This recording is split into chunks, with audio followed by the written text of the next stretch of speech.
Setiawan menyatu dalam doa dan renungan dari Katedral Kristus Raja Purwokerto, Sabtu 17 Juli 2021 bersama saya, Romo Oktavianus Heri Setiawan.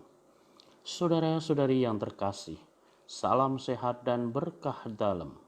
Mari kita siapkan hati kita untuk mendengarkan dan merenungkan sabda Tuhan yang diambil dari Injil Matius bab 12 ayat 14 sampai 21. Kita siapkan hati kita. Dalam nama Bapa dan Putera dan Roh Kudus. Amin. Tuhan bersamamu dan bersama rohmu. Inilah Injil suci menurut Matius.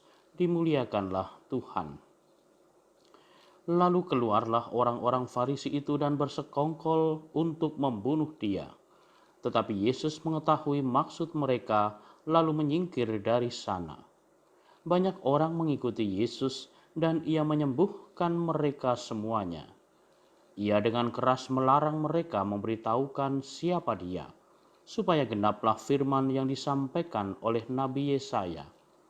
Lihatlah, itu hamba-Ku yang kupilih, yang kukasihi, yang kepadanya jiwaku berkenan.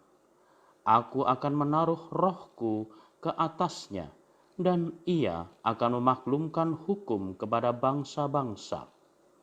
Ia tidak akan berbantah dan tidak akan berteriak, dan orang tidak akan mendengar suaranya di jalan-jalan.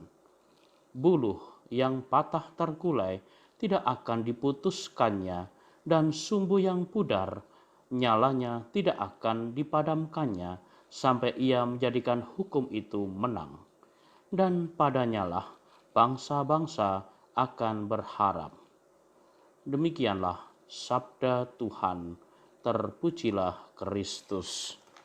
Saudara-saudari yang terkasih dalam Tuhan, para orang Farisi tidak senang terhadap perilaku Yesus terhadap hukum. Mereka ingin menyingkirkan Yesus dari kehidupan. Yesus menjadi kelilip bagi mata mereka.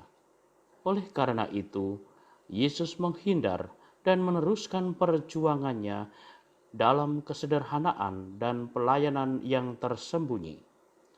Pelayanan kasih memang bisa juga tidak menonjol tanpa pameran kemegahan dan kekuatan. Kasih mendidik pelan-pelan tetapi pasti, tersembunyi tetapi berarti. Menurut penginjil, karya Yesus diilhami oleh sikap hamba Tuhan yang sejati. Hamba itu melaksanakan perutusannya dalam kelembutan.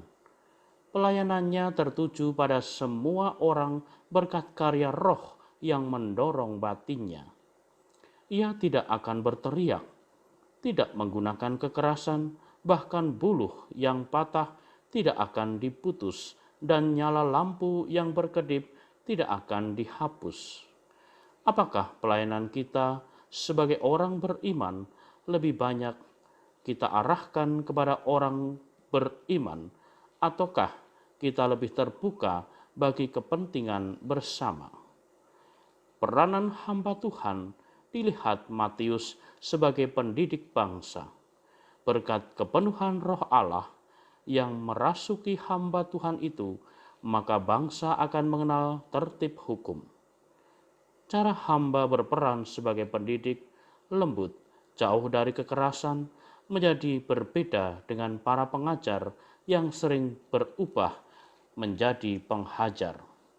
Apakah pelayanan murid-murid Yesus didasarkan atas semangat seperti itu? Apakah yang sebaiknya dikembangkan? Marilah berdoa. Ya Tuhan, kami bersyukur atas teladan yang sungguh luar biasa dari Yesus di dalam menyampaikan ajaran-ajarannya, di dalam menyampaikan kasih kepada semua orang.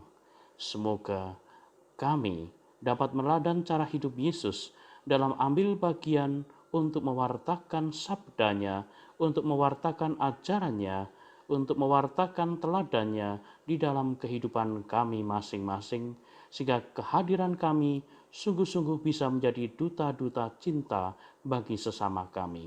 Demi Kristus Tuhan dan pengantara kami. Amin. Tuhan bersamamu dan bersama rohmu.